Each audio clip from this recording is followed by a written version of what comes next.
Our statuses were worlds apart, but my childhood sweetheart fell in love with the crown prince of Yan's fiancé. On the day they eloped, I was captured by enemy troops and used as a hostage. Jiang Yan held that delicate woman tightly in his arms, his eyes filled with determination, and whipped his horse to ride away. But he had once told me he would marry me. Later, Jiang Yan, soaked in blood, fought his way to me, eyes red, begging me to leave with him. I reclined on the tall, soft couch in the prince's manor, looking down at him with a smile. It's too late. After Jiang Yan fled, government soldiers found the small courtyard where we had been hiding.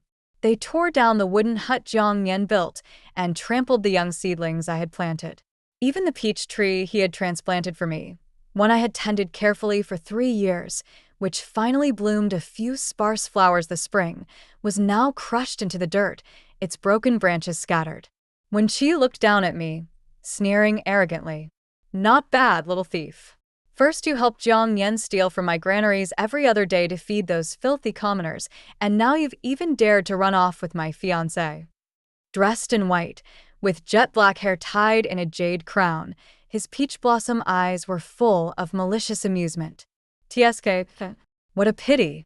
You tried so hard to protect him, but in the end, he still left you behind and ran off with someone else." I rolled my eyes, refusing to cry, and snapped back viciously. "Yinru chose to run away with Jiang Yan rather than marry you. That's how much she despises you." Wen Qiyu's face turned black in an instant. Wen Qiyu, Prince of Yan, had ruled Liangzhou since he was 14. He was known as the Smiling Yama, infamous for his cruel and ruthless nature. To the people of Liangzhou, their lives and deaths were playthings in his hands. He toyed with them at will. He was a madman. From the moment I fell into Wen Qiyu's hands, I never expected to make it out alive. If I was going to die anyway, I might as well have the satisfaction of speaking my mind. "Very well," Wen Qiyu said with a chilling smile. He yanked me up from the ground. "Little thief, I've got 100 ways to make you beg for mercy on your knees." I didn't flinch. Jiang Yan and I had clawed our way out of refugee camps and piles of corpses. What kind of suffering hadn't we endured? At worst, I die. "You think I'd be afraid of you? Spare me, Your Highness." I was wrong. Tears welled in my eyes as I clung desperately to Wen Qiyu's leg. He laughed gleefully. "Oh, weren't you so brave when you charged at me with your longbow? What, scared now?" he mocked. "Or did you just get bold that one time to cover for the lover who abandoned you?" I didn't want to be this pathetic, really. But I never expected his very first punishment would be to hang me from the city wall, waiting for Jiang Yan to fall into his trap. But this was the Liangzhou Wall. Built on the northern frontier to guard against the barbarian tribes, it stood dozens of feet high. And me? I feared nothing, except heights. Back when I used to climb rooftops with Jiang Yan to watch the moon, I'd always cling flat against the tiles. As long as he was with me, I wasn't afraid. But now, pushed to the edge of the wall, my heart pounded like a war drum. Cold sweat drenched me. I didn't even dare glance down. The wind tugged violently at my clothes, as if it only needed a little more strength to blow me off entirely. Dignity forgotten, I grabbed Wen Qiyu's robe and pleaded sincerely. "Let's change the punishment. Branding, beheading, flogging, tie me to the stake if you want. Anything but this." Seeing me reduced to begging and weeping, Wen Qiyu regained the upper hand. He laughed with gloating delight.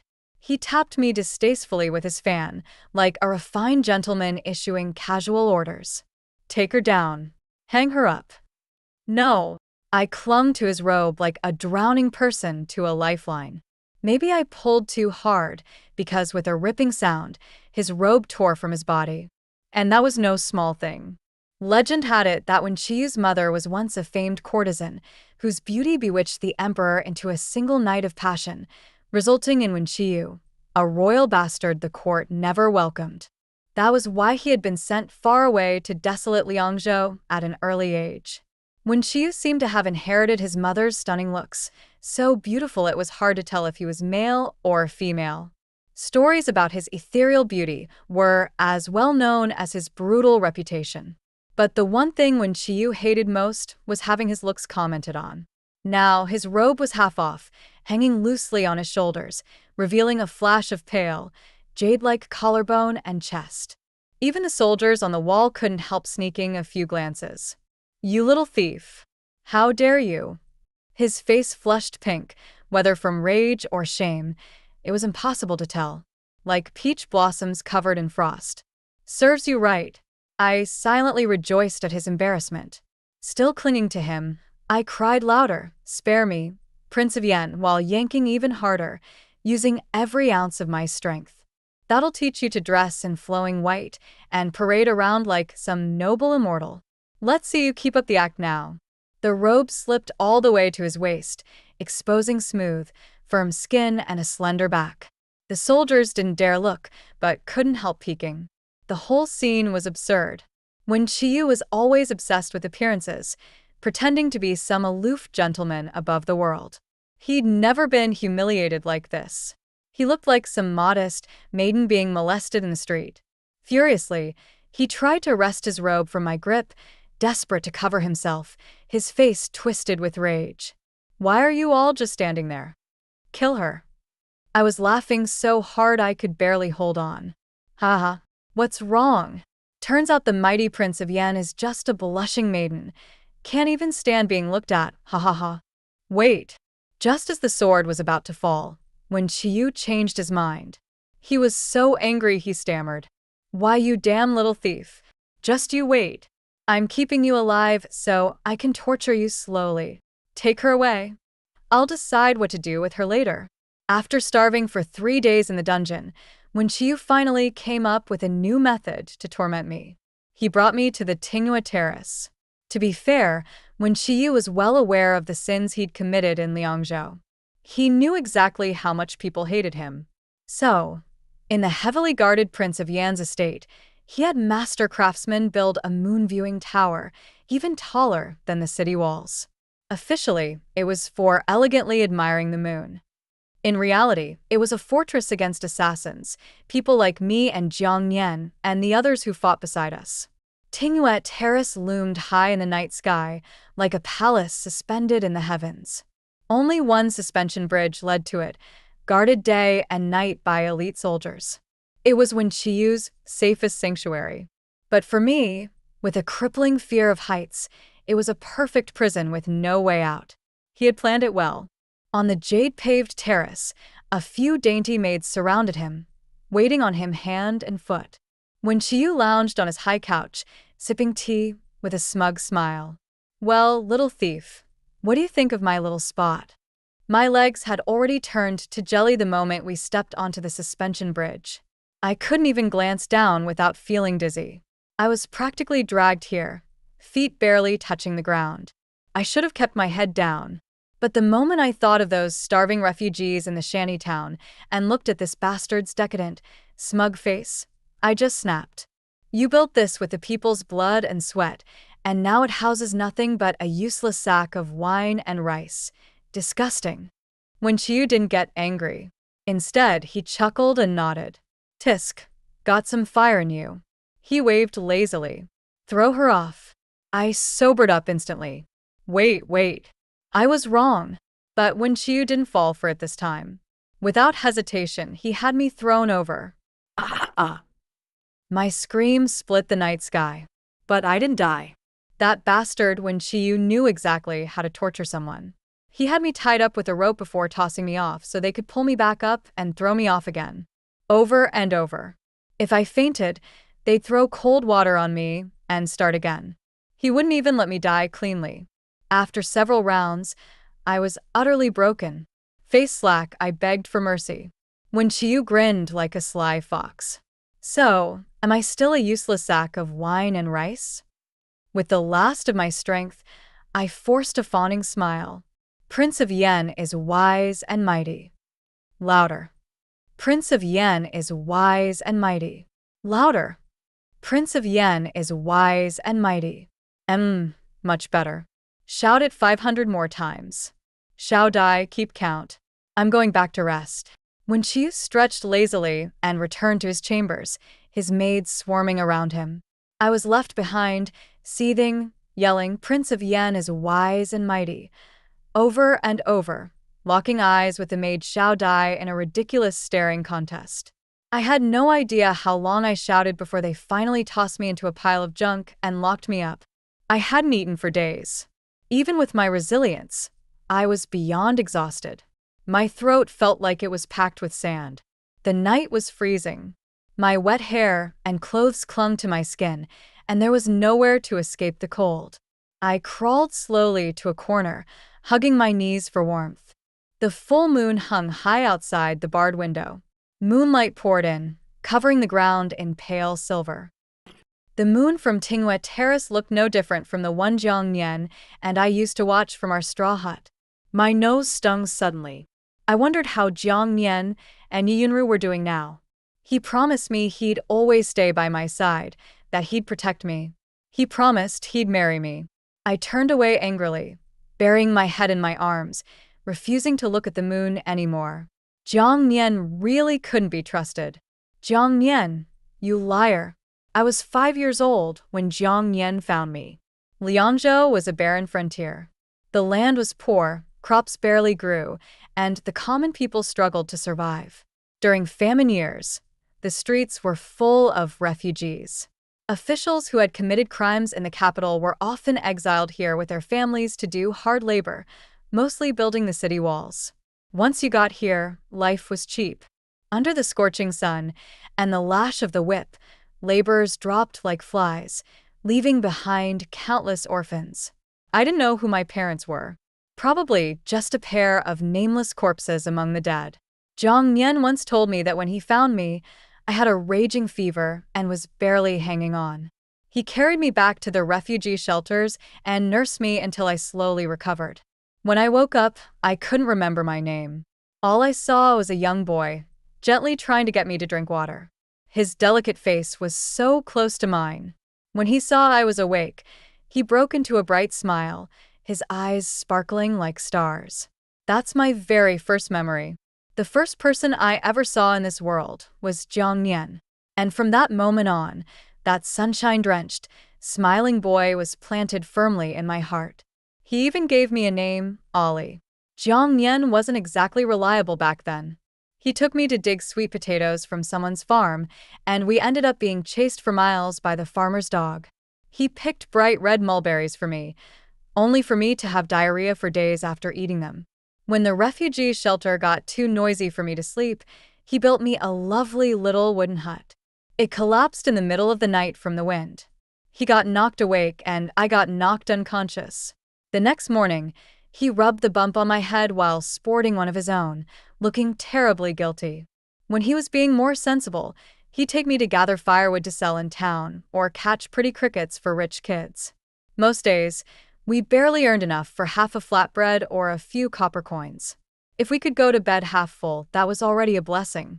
But on the days when kind-hearted folks gave out porridge, Jiang Nian would always smile his most charming smile and manage to get us a bowl. And he'd hand it over to me, beaming as he watched me eat, his eyes twinkling. If I tried to share it, he'd shake his head seriously and say, "I heard little girls need to be raised gently. Ollie is a little girl, so she should drink more porridge." Later, whenever I thought of that, I couldn't help but laugh. That little orphan Jiang Nian, gulping down his saliva, while insisting he was going to raise little orphan Ollie gently.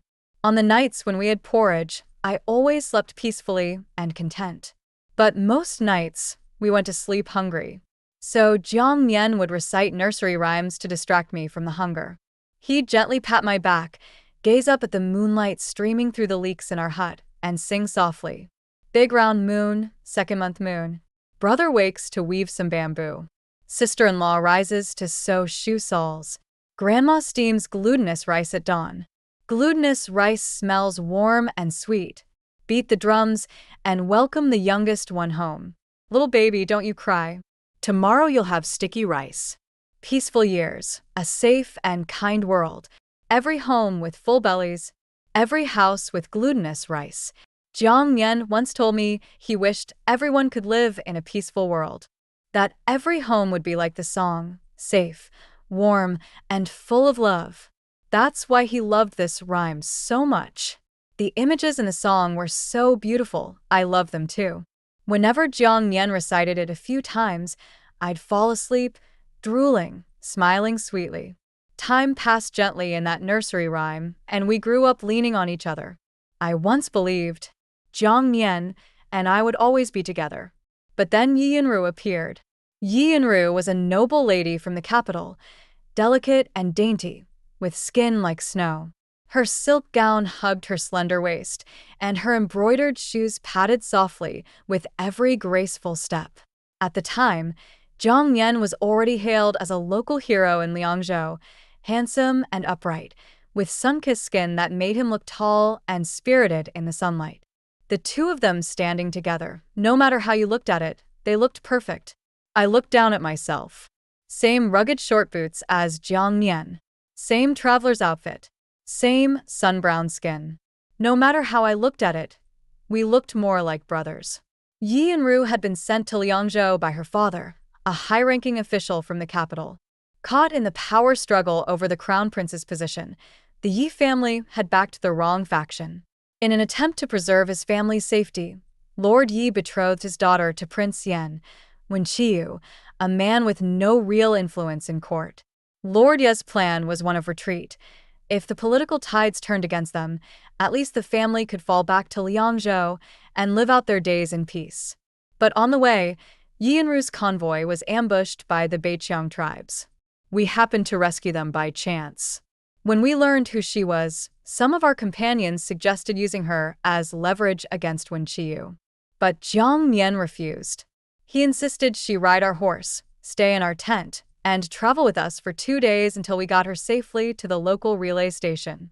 After we parted with Yi Yinru, Jiang Nian began spending his nights alone on the roof, gazing in the direction of the city, his eyes clouded and dim.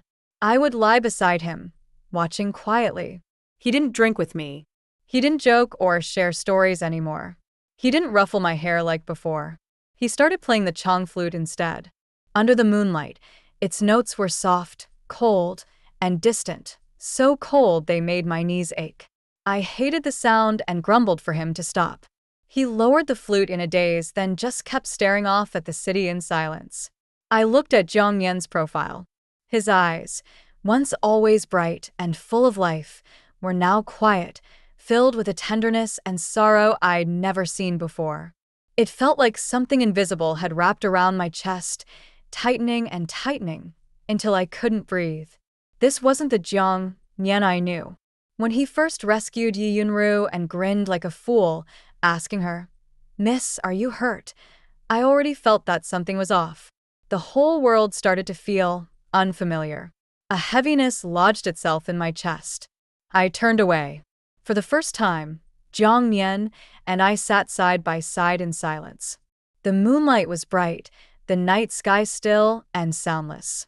The wind whispered 1,000 times around us, each of us lost in thought. After a while, Jiang Nian stood up and slid down from the roof as effortlessly as a hawk gliding through the air. I lay there in a daze and realized he'd forgotten to help me down. Every time I wanted to stargaze from the roof, I'd be too scared to climb up or down by myself. So Jiang Nian always carried me up and carefully brought me back down. But now, maybe when someone starts caring too much about one person, they forget the existence of others. he forgot me. Even though he came scrambling back a stick of incense later, full of apologies, saying he'd been scatterbrained and messed up. I stayed mad for days and didn't talk to him. They had to wait for an auspicious day for the wedding.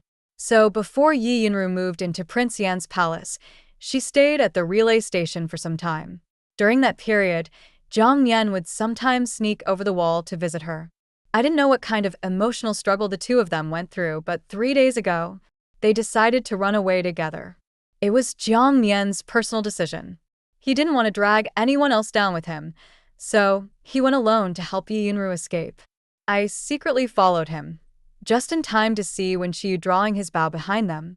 I didn't even think. I just threw myself at them, and that's how I got caught, and ended up like this. Before I was captured, I had already been giving Jiang Nian the cold shoulder for a while. Stupid Jiang Nian. When is he going to realize I've been taken? Will we ever see each other again in this life? That lunatic Wen-Chiu, his thoughts really are impossible to guess. On my second day trapped in Tinghua Terrace, I was dragged out of bed by a few maids. I was so starved I could barely move as they shoved me into a bath, then stuffed me into a brand new dress. I touched the fabric, soft, smooth, and faintly fragrant. It was just like the ones Yunru wore. All these years, Jiang Nian only ever cared about whether I was fed and warm. He never had a clue what a girl might want. But during those 2 days with Yi Yunru, she'd noticed me sneaking glances at her. So she gave me her best outfit and sweetly taught me how to wear it. She even did up my hair and filled in my brows. Looking at the reflection in the mirror, she smiled gently and said, "Ollie, you're quite the beauty." She really was gentle as water, like spring wind brushing the face. I almost started liking her. But when I stood nervously and a little hopefully in front of Jiang Nian, He was just shocked. "Ailey, what happened to you?" I turned and ran off in a fury. I stripped off the dress and gave it back to Yunru, then broke down crying. She tried to comfort me, but I couldn't hear a word of it. That was when I understood. Even if I wore pretty, fragrant clothes, I could never become a girl like Yunru. It would just be a joke. So, what the hell is Wen-Chiu plotting now? He couldn't have gone through all this just to laugh at me, could he? The moment I stepped through the palace doors, I completely forgot to care what Wen-Chiu was scheming. An entire table of delicacies was laid out in front of me, stealing all my attention. I couldn't look away. The rich aroma wafted through the air, and my stomach, empty for days, practically declared mutiny. Wen-Chiu tapped the table lightly with his fan, coaxing me with a honeyed tone. "Starving, little thief? Come on, it's all for you." I didn't care what trap he was laying. I dove in shamelessly, eating like a starving beast. Wen-Chiu sat nearby, watching in disgust, babbling annoying commentary. "So skinny. Did Jiang Nian not feed you enough? Tisk no taste. You only know how to eat pork knuckles and steamed buns. You stole all that treasury silver and didn't use it to get yourself better food? Don't tell me you gave it all to those lowly peasants? That dumb." With so much good food in front of me, I couldn't be bothered to listen. I just kept my head down and ate, until Wen-Chiu raised his voice. "I'm talking to you, little thief. Did you hear me or not?" I glanced up and gave a half-hearted. Oddly enough, Wen-Chiu looked very pleased with that. "Good." "Huh? Good what? What did I just agree to?" Wen-Chiu stood up slowly, folding his fan with a snap. "Since you've sincerely admitted your mistake, I'm not the kind of man to hold a grudge. I'll give you a chance. I know you have a way to contact Jiang Nian. Send him a message. Lure him into surrendering. Do that, and I might be merciful and let you go." Oh. So it turns out he couldn't catch Jiang Nian himself, and now wants me to help bait him. No wonder he was suddenly so generous. Now that I was full, I wiped my mouth, turned up my nose, and said flatly, "No way." Wen-Chiu's face instantly darkened. "You little thief. How can you go back on your word after eating my food?" I sipped my tea calmly and gave him a look that said, "What are you going to do about it?" Fine. "Very well." Wen-Chiu laughed angrily, flinging his sleeve and storming off. "Then you can rot slowly." The days that followed were enough to make anyone weep with pity. Wen-Chiu no longer starved me. Instead, he started switching things up, ordering me around like a servant, dragging me to watch him show off his torture tools, or making me flatter him against my will. Every time I talked back, he'd gleefully have someone toss me off the terrace again. After being hauled back up from midair, I'd always be obedient for a while. Seeing me teetering between rage and submission, clenching my teeth as I reluctantly apologized, seemed to entertain Wen-Chiu to no end. This was the Prince of Yen in Liangzhou. Childish. Sadistic.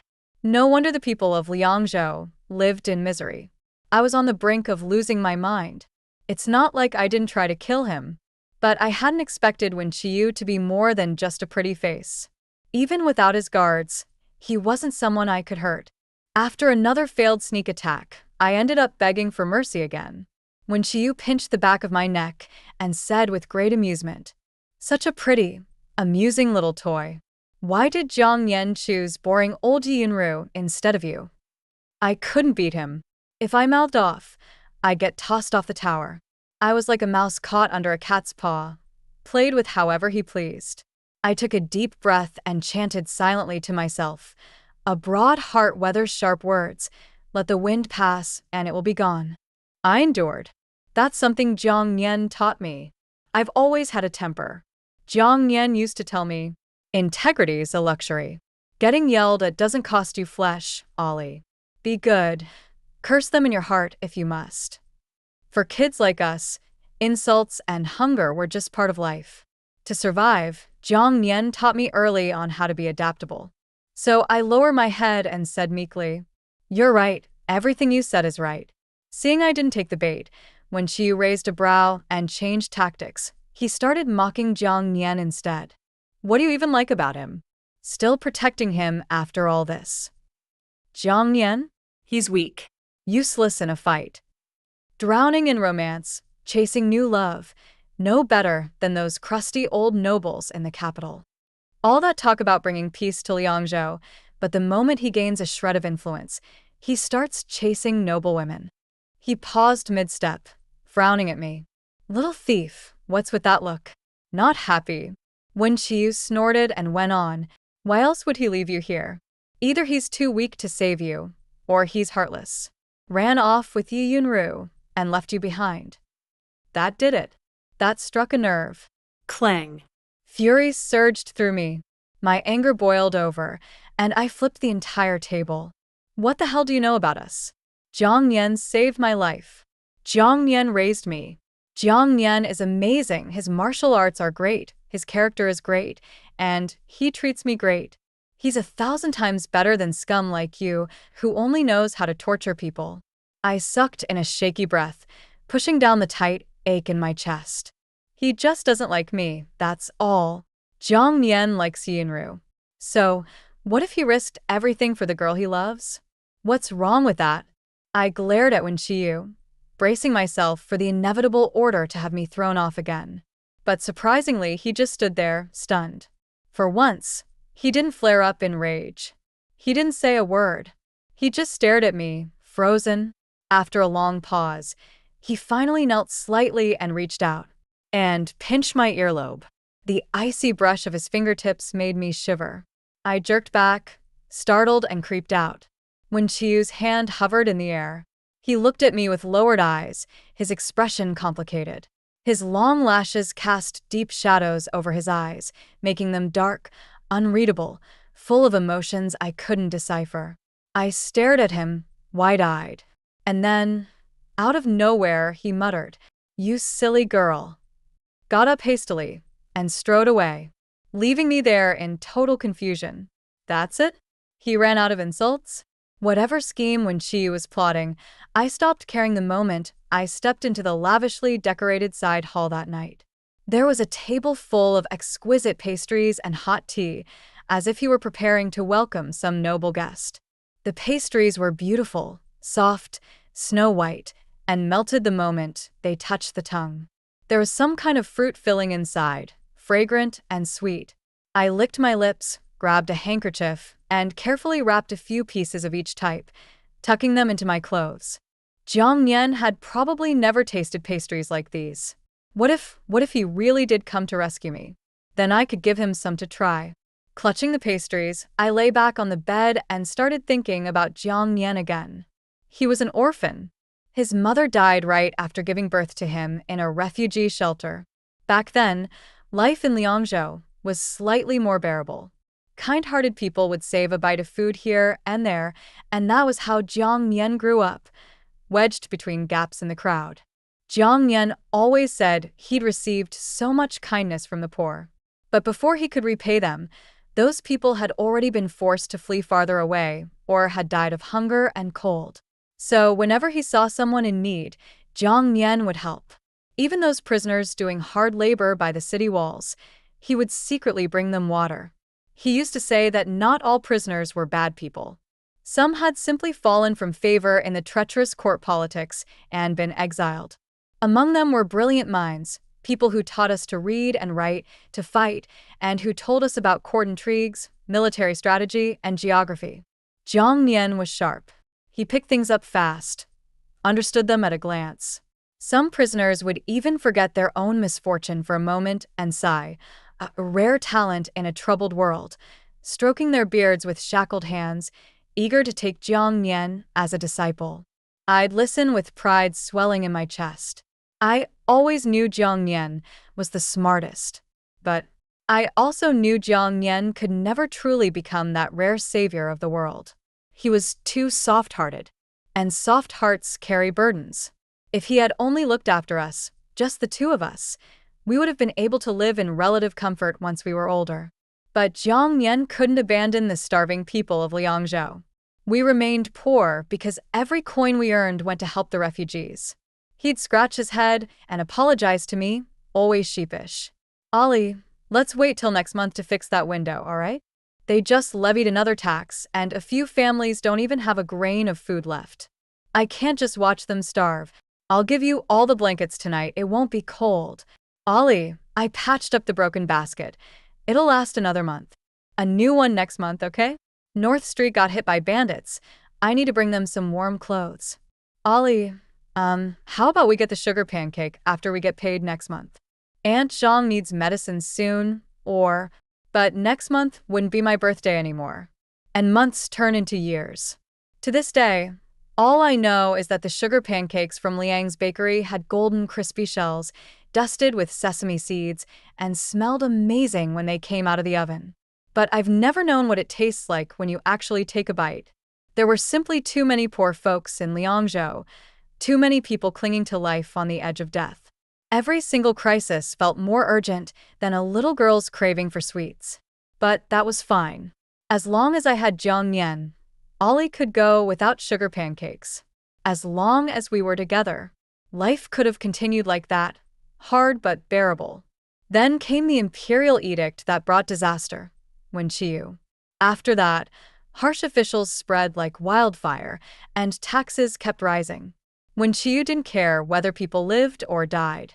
He didn't care whether he could rule long-term. He lived like there was no tomorrow, one day at a time, with reckless abandon. Ruined temples, city outskirts, wailing and corpses were everywhere.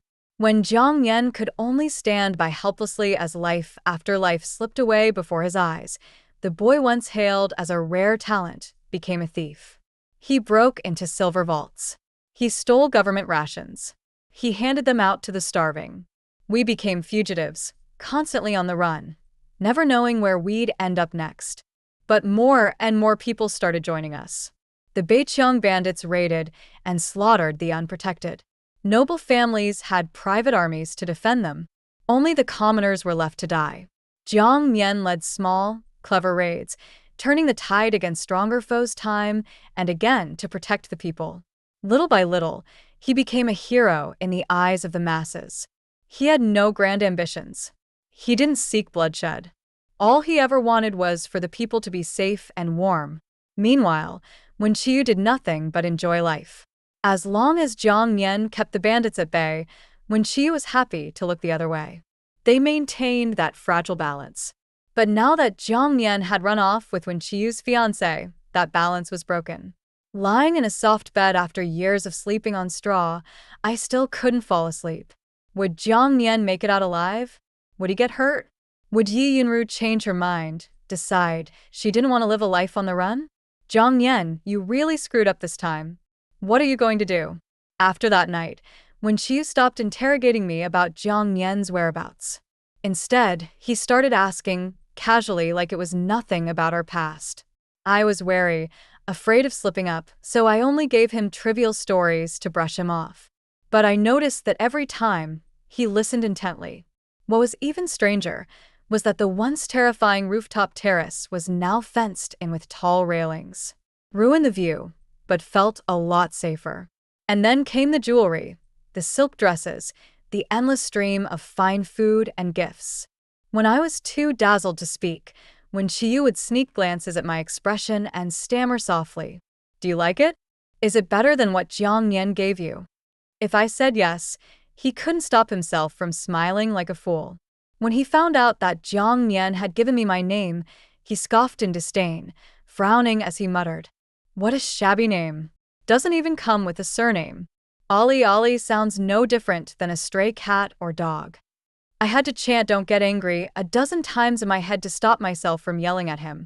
He stopped calling me little thief altogether. Didn't want to use the name Jiang Nian gave me either. So now he called me silly girl.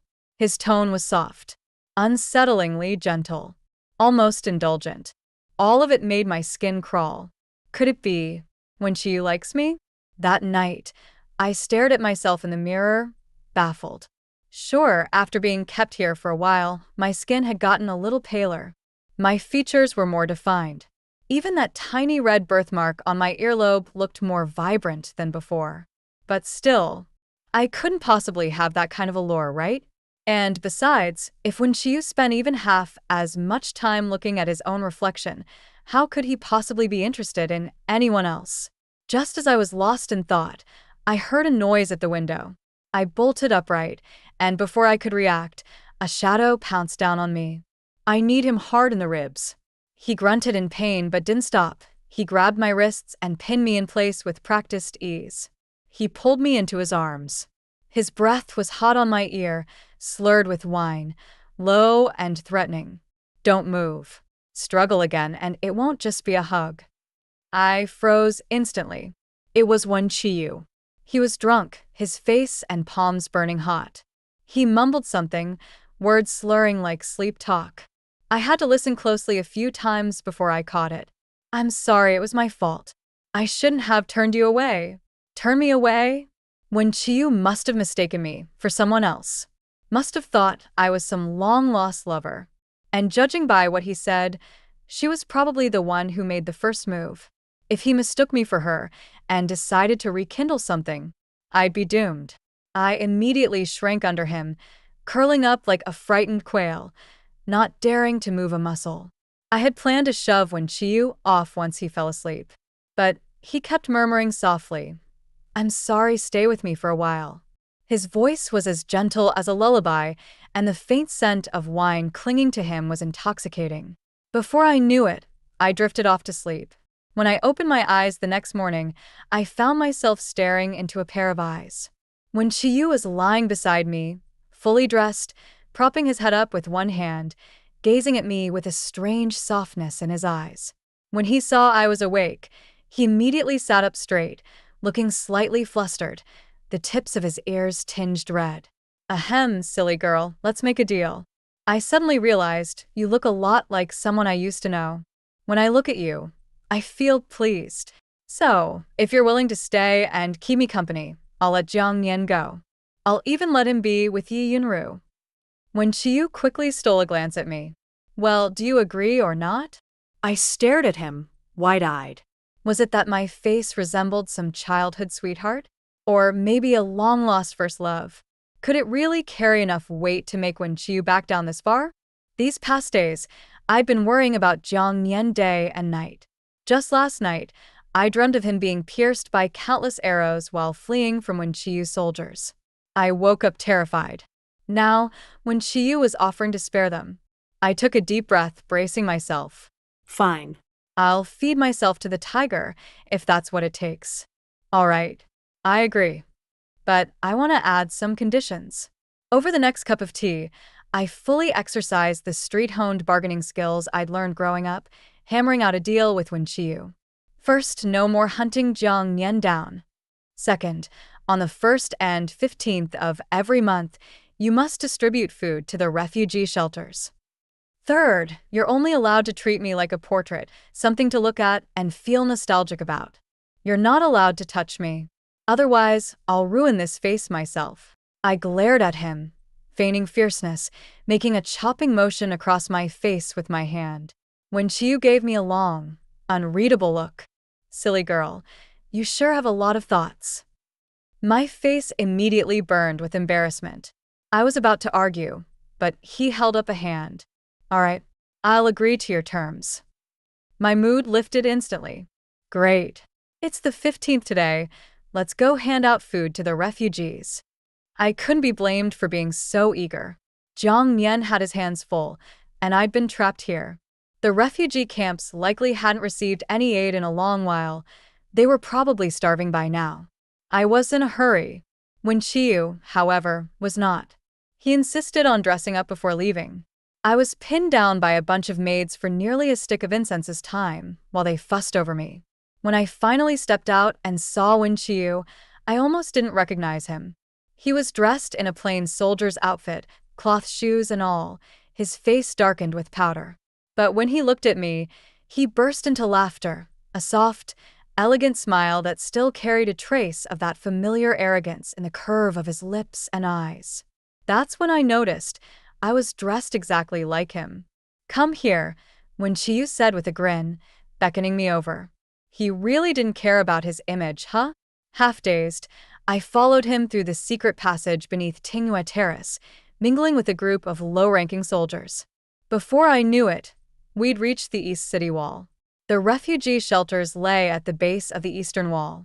From this height, they looked like a child's messy stack of toys, big ones, small ones, all lumped together, shabby and unsightly. Just one glance made me dizzy. I reached out to steady myself against the stone. I suddenly remembered, since we'd climbed the wall, Wen Qiu had been subtly blocking my view downward, trying not to let me look over. He was oddly considerate. "What are you spacing out for, silly girl?" Wen Qiu knocked lightly on my head and pointed below the wall. "Look, I'm a man of my word. The food's already being handed out." He smiled again. "If you're scared, just hold my hand." As he spoke, he extended his hand to me. I hesitated, then placed my hand in his. His palm was large and thin, his fingers firm and steady. The moment he held me, my heart calmed a little. Below, a group of merchants was distributing food in an orderly manner. Suddenly, a commotion broke out in the crowd. People began shoving and shouting. I could vaguely hear the angry voices. "You're old and nearly dead.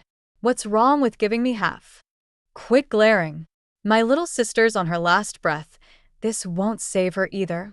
You stole my shoes last night. Now your food's mine. Out of my way, brat. I don't even have enough for myself. Give it back, that's mine." Watching from a distance, I clenched my fists, my nails digging into my palms. Wen Qiu's voice drifted over, cool and mocking. "Look at that. These are the people you're so desperate to save, turning on each other over a bite of food, fighting like starving dogs. Even family turning against one another. Wouldn't it be cleaner if they all just died?" I shook his hand off, trembling with fury. "You've never been hungry, never gnawed on tree bark, never drunk filthy water, never eaten wild herbs even knowing they might kill you, just because they were fresh. What gives you the right to look down on them? If everyone had enough to eat, you'd never see scenes like that." Wen Qiu laughed bitterly, as if he'd just heard the biggest joke in the world. "Huh. My siblings in the royal capital, all dressed in silk, eating delicacies. Why don't you go ask them why they couldn't spare me? Why they couldn't spare my mother?" His expression darkened, but his eyes glowed with blood-red fury. No matter how I begged on my knees, no matter how I smashed my head into the floor until it bled, they still dragged my mother from my arms and beat her to death, right in front of me. Wen Qiu stepped closer, his voice low and pressing. "Tell me, was that because they were starving? Was it because we ate one bite too many?" I didn't know whether it was the madness in his eyes or the weight of his words, but I was suddenly chilled to the bone. I stumbled back without thinking. He looked past me, and in an instant, that storm of rage in his eyes vanished. Careful.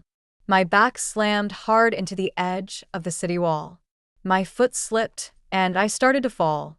Strong arms caught me, pulling me tightly into an embrace. My hat slid from my head and tumbled down the high wall. I broke into a cold sweat. "You really are a silly girl, aren't you? Be careful. I'd hate for you to die." Wen Qiu returned to his usual carefree self, smiling as if nothing had happened. But for a long moment, I couldn't say a word. There was something in my chest, and I couldn't quite tell what it was. On the way back, I walked beside Wen Qiyu in silence for a long while, several times opening my mouth to speak, but stopping myself. He looked as relaxed as ever, holding my hand as if the man possessed by a demon atop the city wall earlier wasn't him at all. Back at Tinghua Terrace, Wen Qiyu turned to look at me and sighed faintly. Silly girl, why is your heart so easily swayed by pity? If I were to tell you everything I've been through, wouldn't you stop blaming me no matter what I did? Forget it. I have no use for your sympathy. I rubbed my nose awkwardly, my voice a little weak. Who said I pity you? Wen Qiyu raised a brow. Good. That's perfect, because I'm about to be the villain again. I kept my promise to you. Now it's time to add a condition of my own. The teasing left his eyes. He looked at me with quiet seriousness, his gaze deep and unwavering. You must sever all ties with Jiang Nian. You are never to see him again. I slowly lifted my head, as if awakening from a dream. Sever ties with Jiang Nian? Never see him again? I stared blankly out the window. The sky was a clear, endless blue. No geese flying in pairs. No direction to follow. Wen Qiyu waited a while, then sounded slightly impatient. Is the choice really that hard? I dropped my head. The truth was, ever since Yi Yunru appeared, my life had already gone off track. I could no longer see where I was headed. My life used to be simple, stay by Jiang Nian's side forever. When he was a beggar, I held his hand and begged beside him. When he helped the poor, I scrimped and saved to spare a few copper coins. When he gave up a peaceful life to become a wanted thief, I followed him without hesitation. When he said he would marry me, I clung to that promise like it was everything. It was Jiang Nian who gave me a sense of stability, a future. Whether we were destitute or on the run, I always thought we were like a pair of wild geese soaring across the borderlands. So long as we shared the same wind, we could go anywhere, fearless. But now, Jiang Nian had been struck down by Yi Yunru's gentle affection. And I was left alone, lost and helpless. The little courtyard was gone. The peach tree was gone. Jiang Nian was gone. Everywhere I looked, I saw no place to return to. Severing ties might be for the best. I kept my eyes on the sky and heard my own parched voice. I will never see him again. Wen Qiyu's fingers brushed my cheek, knuckles dampening with the tears I hadn't even noticed. Enough of that heartbroken look, he said gently. My shadow guards report that Jiang Nian's been hiding near the palace these past days, looking for a chance to rescue you. If you've truly made up your mind, then I'll leave a flaw in the defenses, let him break in, and when he does, you'll know exactly what to say, won't you? Wen Qiyu cherished this face of mine far too much. He took out a handkerchief and carefully wiped my tears, his tone soft. Silly girl, I don't want to see you sad. But if you say the wrong thing, his voice turned cold. I'll make sure his heart is pierced by 1,000 arrows. In the main hall of Tinghua Terrace, music swirled through the air. Dancers moved in graceful rhythm. Gilded lanterns hung from above, and 12 long candles flickered in the breeze. My hair was pinned full of pearls and jade, my body wrapped in luxurious silks. I sat expressionless on the soft couch of the high dais.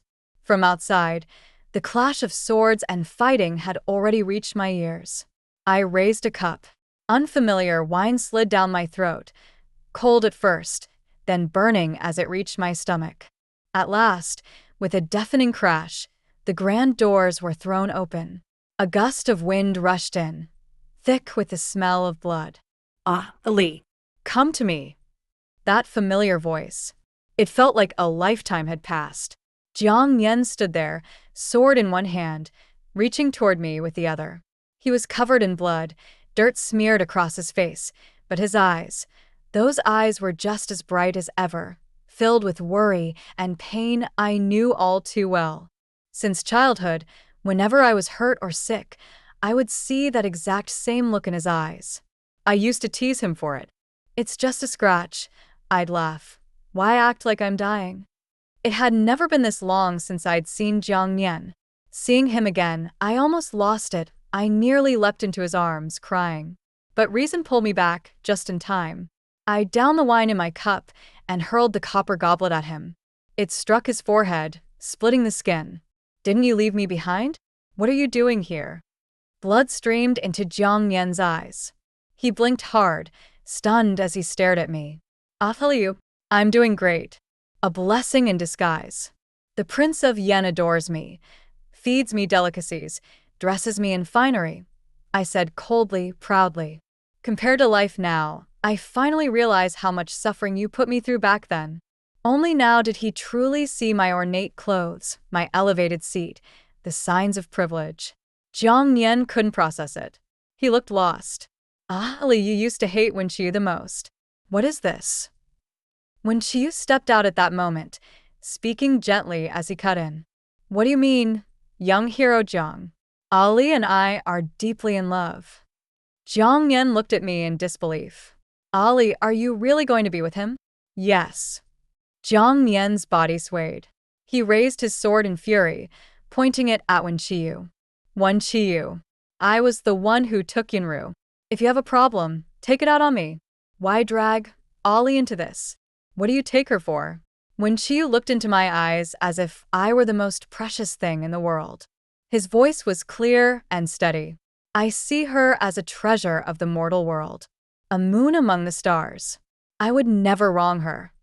You, young hero Jiang, already have someone in your heart.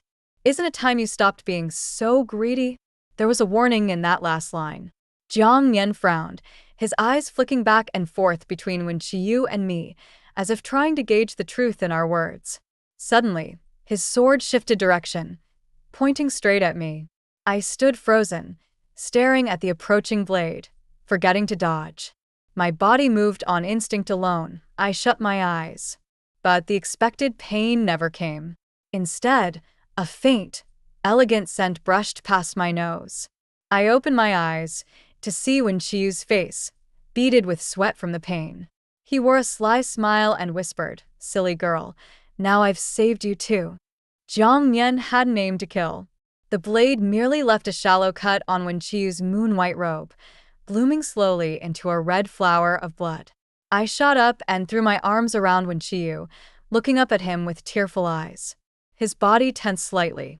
When he saw the desperate plea in my eyes, the joy there dimmed. He gave a self-mocking smile and gently patted the back of my hand, as if to soothe me. Don't worry. We both knew my panic wasn't over his injury. Even though he had promised, I still hadn't let go. What if Wen Qiyu suddenly ordered Jiang Yan's execution in a moment of pain or rage? I couldn't let Jiang Yan die here. The candlelight flickered. I clung to Wen Qiyu, crying, while he comforted me in a soft voice. To any outsider, we looked like a devoted couple, deeply in love. Jiang Yan withdrew his sword and staggered back 2 steps, pale as paper. So that's how it is. His gaze swept the hall. Everywhere he looked was brilliant with opulence and wealth. Anyone, upon arriving, would hesitate to leave. At last, his eyes fell on the gold-threaded gown I wore. He forced a smile. Well, makes sense. With me, it was always meals in the open and no proper clothes. I kept thinking I'd make it up to you one day, but it was always. He trailed off. Then, from deep in his robes, he pulled out an oiled paper packet. This is the sugar cake you always wanted to try. Before we parted, you were still mad at me. I never did understand why. He hesitated. Yunru said it's normal for girls to be moody. Told me to coax you more. Jiang Yan stared at the sugar cake in his hand. After a pause, he placed it gently on the table. That simple oil paper parcel looked terribly out of place among the white jade plates and exquisite pastries. Jiang Yan was never one to hide his emotions. His eyes had already turned red, and his voice came out hoarse. This is all I have, Ali. Even if you don't need it anymore. I still wanted to give it to you. Otherwise, if I think about how I never even got you a sugar cake, I wouldn't be able to forgive myself. He forced a pitiful smile. Ali, if he ever treats you badly, or if anything happens, just come find me. I'll never turn you away. He was still the same, rambling, nagging, and it ached deep in my chest. I buried my face into Wenqiu's robes and wiped away my tears before finally letting go.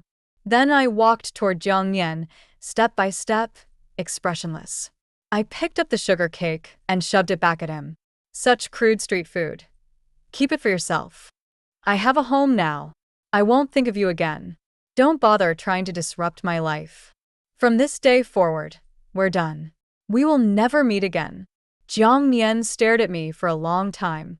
Even after I acted so heartless and cruel, he didn't show a trace of blame in his eyes, only a quiet, gentle nod. Take care of yourself, Folly. He tucked the sugar cake back into his robes, turned and walked out. I locked my eyes on his back. One strand of hair stuck out from Jiang Nian's tied ponytail. I remembered how, when I was small and he carried me on his back, that strand always tickled my nose. I even secretly cut it a few times while he slept. I used to laugh at the way he'd rub his head in confusion, not knowing what happened. I'd laugh, and now I was crying again. There will never be another chance to mess with your hair. Jiang Nian, please take care of yourself too. Wenqiu came silently to my side and sighed. What's there to cry about? It's just Jiang Nian. Whatever he did for you, I can do it too. I shoved him away. You've done all this for a mere stand-in, not for me. When she left you, you didn't shed a single tear, did you? Wenqiu was silent for a long time before he spoke softly. When she left, I never showed a shred of sadness. But if she had stayed, I wouldn't have become who I am now. There was deep sorrow in his voice, an aching regret that made my tears fall all over again. Perhaps sensing a shared pain, Wenqiu sighed and tried to comfort me. She only left early, but she never betrayed me. Jiang Nian, on the other hand, abandoned you, yet you still protect him so fiercely. Truly, you are a little fool. I didn't want to deal with him anymore. My mind was spinning. What does Wenqiu know? Jiang Nian never betrayed me. I know that Jiang Nian wanted to give me everything. He just couldn't. Like when we were kids, and I pointed at a bride in red and said, I wanted to marry Jiang Nian one day. He smiled and patted my head, saying yes. But in the end, he fell for someone else, and that person wasn't me. So, he couldn't give it to me.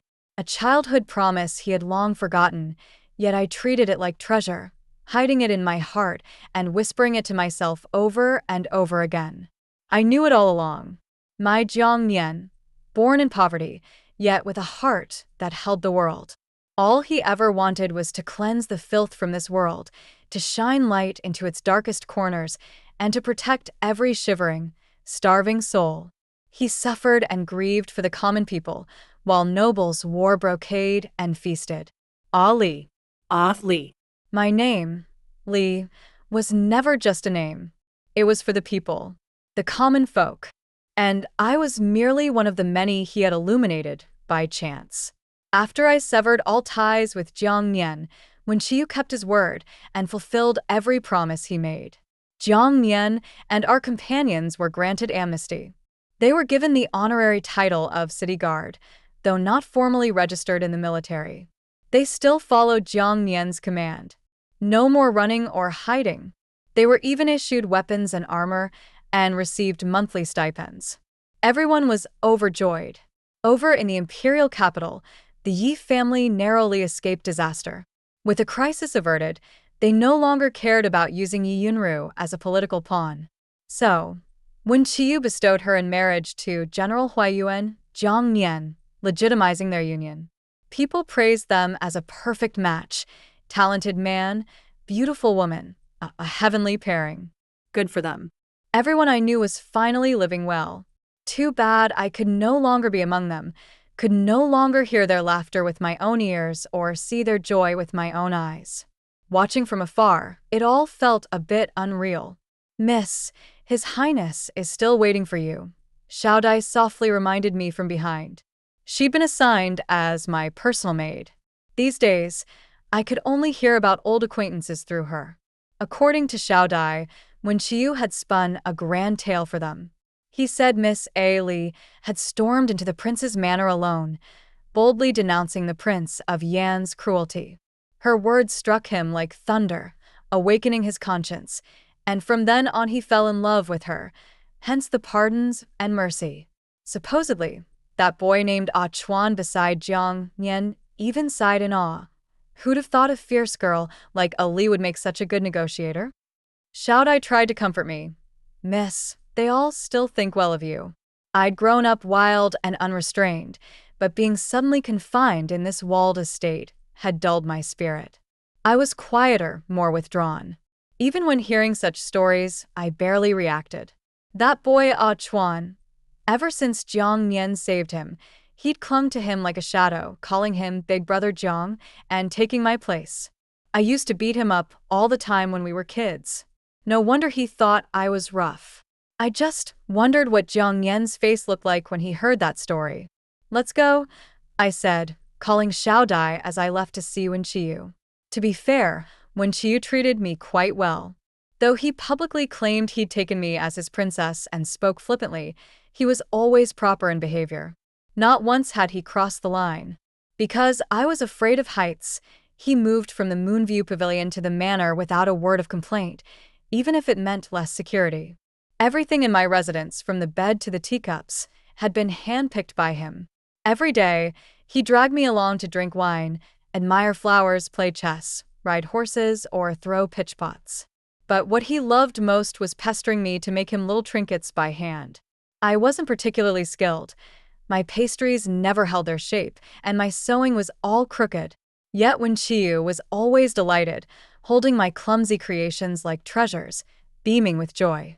He immersed himself in these games of make-believe, as if nothing else mattered, whether my feelings were real or not. But one thing was clear. He seemed intent on replacing every trace of Jiang Nian in my heart, overriding it with himself. Everything Jiang Nian had given me, everything we had done together, Wen Qiyu would ask me about them all, then insist on doing them with me, one by one. Right now, he was in the courtyard planting a peach tree. He'd just patted the last shovelful of soil in place and was calling out proudly, "Silly girl, come see this." The sapling stood straight and tall, clearly sturdier than the one Jiang Nian had once brought home. "I picked this one carefully," he said. "By next year, it'll be blooming." A smudge of dirt clung to his forehead. In that moment, he looked like a celestial being who'd fallen to the mortal world. I instinctively raised my hand to wipe it away. At the same time, he lifted his sleeve to shield my eyes. The sunlight's too bright. As we made contact, something fell off. We were too close. The faint scent of plum blossoms on him lingered near my nose. The next moment, when Qiyu caught my hand, eyes gleaming with amusement, I quickly pulled back. "There's dirt on your face." He only smiled, unfazed. Sensing the moment was just right, he pressed again with that familiar question. "Silly girl, are you sure you don't want to change your name?" "No," I said flatly. He looked especially cheerful today, so he teased, "So you like being called silly girl?" The breath caught in my chest, and my face darkened. "All I have left of myself is this one name. You want to call me that, fine. If not, then don't. Either way, I'm not changing it." When Qiyu was stunned for a moment, an apologetic look softening his features.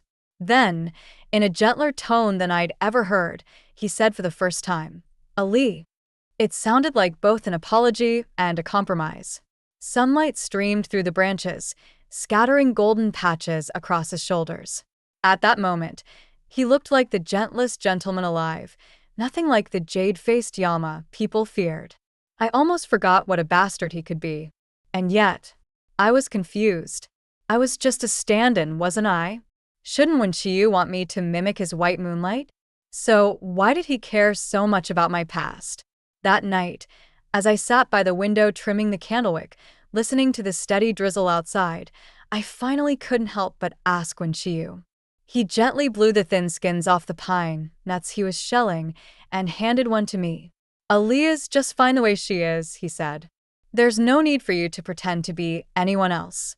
But you clearly said it was because I resembled someone you used to know, that you—" "I was coaxing you," Wen Qiyu interrupted casually.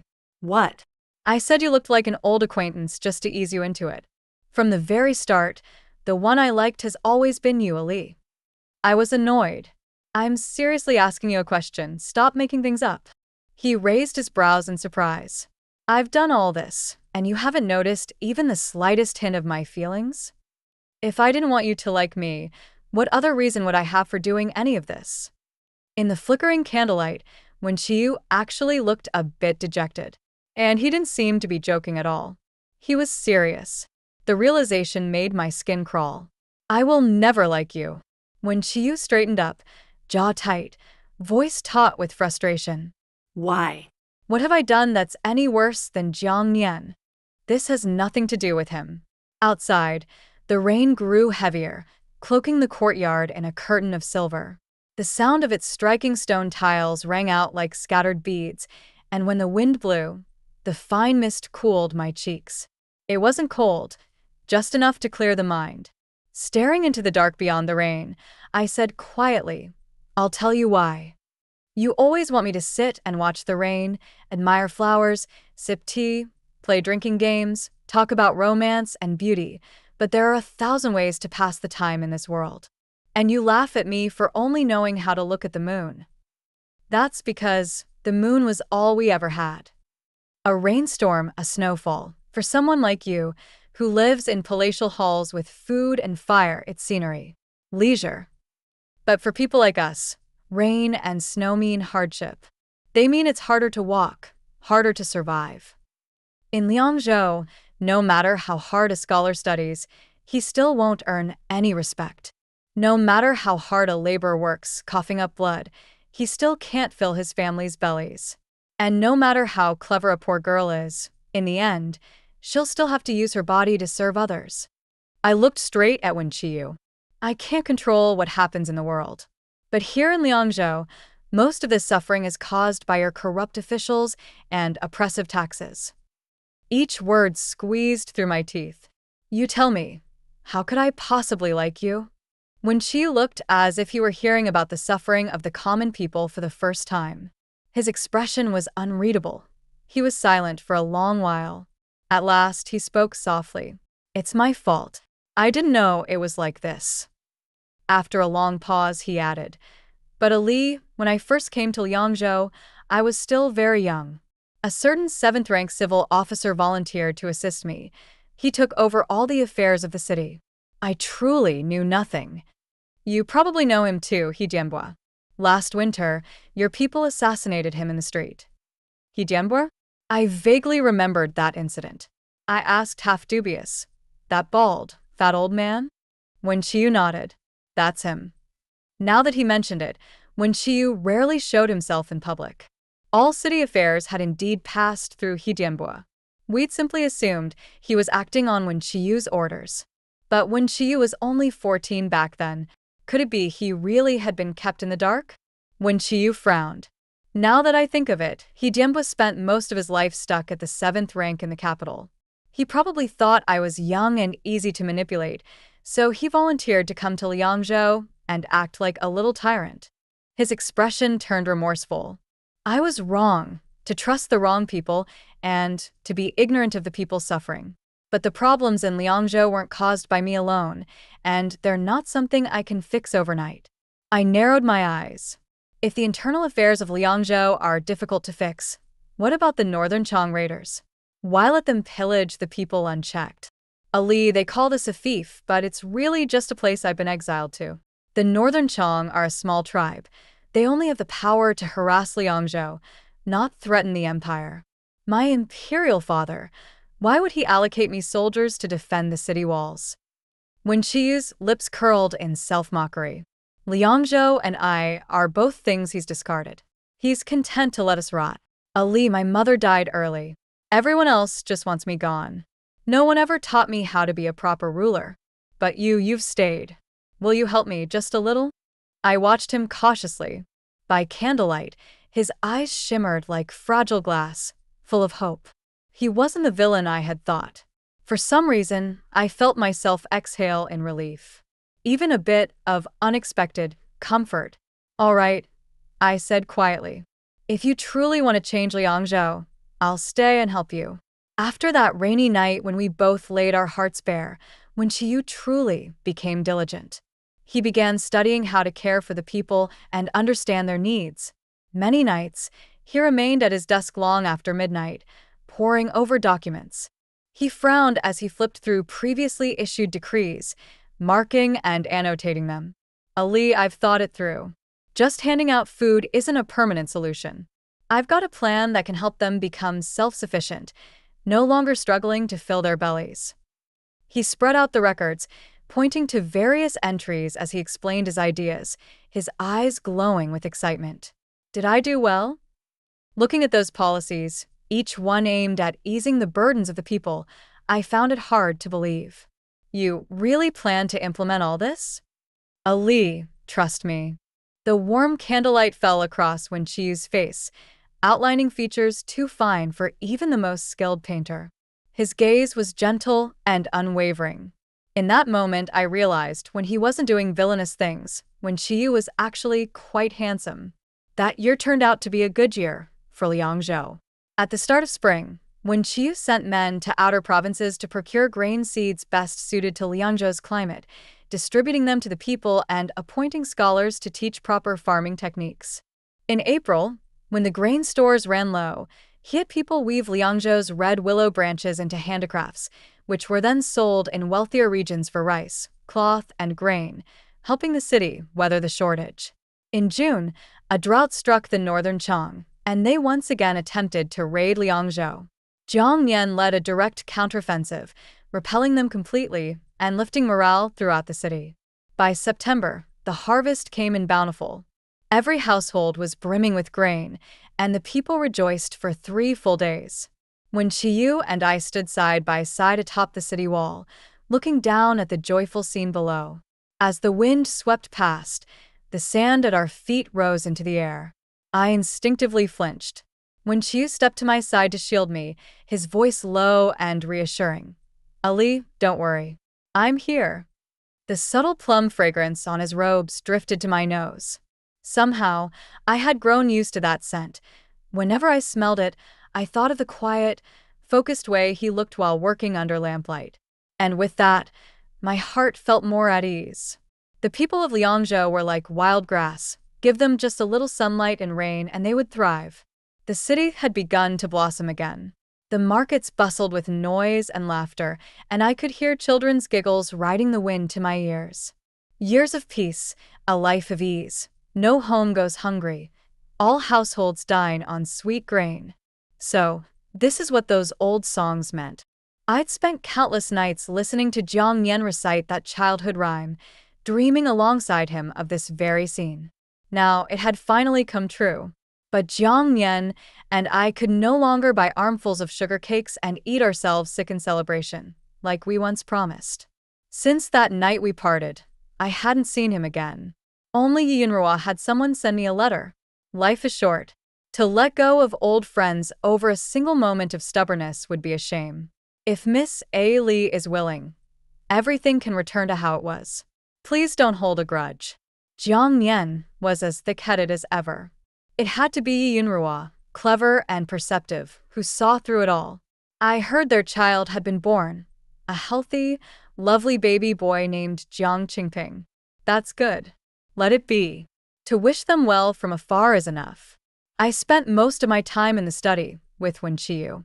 When he handled city affairs, I'd help fill in the details, things only someone who had lived through hardship would know. Today wasn't too busy. I lazily closed a record and looked up to find Wen Qiu propping up his chin, gazing at me intently. Do I have ink on my face?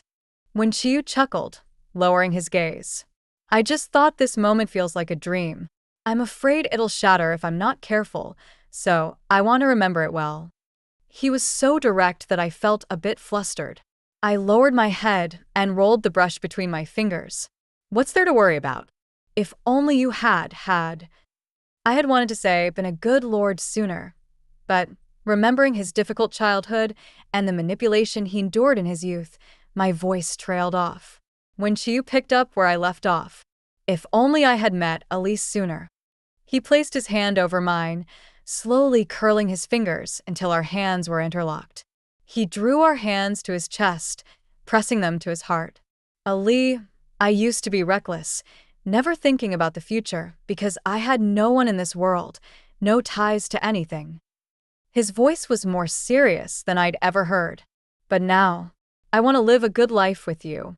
Will you? My hand rested against his chest, and I could feel the strong, steady beat of his heart, beating in sync with my own. I'll think about it. I pulled away in a panic and fled. That year went smoothly in every way until winter brought a devastating blizzard. Snow fell for days on end, collapsing many old houses and leaving countless workers unable to earn their living. When Chiu set up relief stations every 5 li throughout the city to provide shelter, warmth, and food, I knew how busy he had been these days, barely able to leave the study. So, I brought him a bowl of hot soup. Just as I pushed open the curtain, I heard an urgent voice behind the screen. The scouts report that the northern Chong have been hit by heavy snow. All their livestock are dead. They've gone mad with desperation and are hellbent on taking Liangzhou. Your Highness, General Jiang and the city guard intercepted them 5 days ago, 10 miles from the city. But the blizzard is too fierce. We've lost contact. I fear General Jiang may be in danger. Crash. The soup bowl slipped from my hands and shattered on the floor. Ali, Wen Chi's pupils contracted the moment he saw me. He rushed forward and grabbed my hand, checking for burns. Did you scald yourself? I flipped my hand and gripped his tightly, my voice already breaking. Wen Chiu, help them. Please send reinforcements. Help them? Wen Chiu stared silently at the wrist I was clutching, saying nothing. Behind him, the deputy general looked troubled. It's not that we're unwilling to help. It's just in this weather, they might freeze to death before we even find them. There was only one thought in my mind: 5 days. It had already been 5 days. In this deadly cold, surrounded by enemies, how could anyone survive? I bit my lip and suddenly looked up at Wen Chiu. If you don't want to risk lives on a lost cause, I won't blame you. But at least let me go. Give me a horse, a sword. Even if I die out there with them, at least let me try. Ali. When Chiu interrupted me, his expression exhausted. I won't abandon them. He placed my hand over his heart and gave a strained smile, his eyes unusually fragile. Just promise me, never say anything like that again. I caught a chill, and coupled with constant worry and anxiety, the sudden fire in my chest took me down all at once. The illness came swiftly and fiercely. I burned with a high fever for days, drifting in and out of delirium. In those endless nightmares, I saw Jiang Nian dying on the battlefield, his blood frozen into ice. Then I saw the piles of corpses behind him, every single face, one I knew. At times, I also saw Wen Chiu. He would press my hand to his heart, his eyes fragile as glass, as if I were holding a blade that could hurt him. That day, I had been too flustered to realize what he truly meant by never say such things again. It was, let me go. When I finally awoke, the snowstorm had passed. I didn't know how many days had gone by. I opened my mouth, but my voice was gone, hoarse to the point of silence. In panic, I grabbed Xiao Dai's hand and gestured urgently. Thankfully, Xiao Dai was quick-witted and immediately understood what I wanted to ask. She hurried to fill me in on everything that had happened while I was unconscious. She said Wen Chiu's reinforcements had arrived just in time.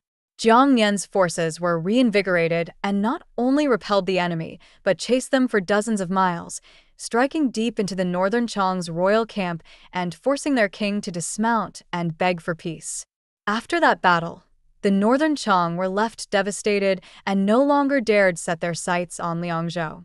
During the peace negotiations, both sides agreed to prioritize the well-being of the people and minimize bloodshed. A ceasefire treaty was drawn up.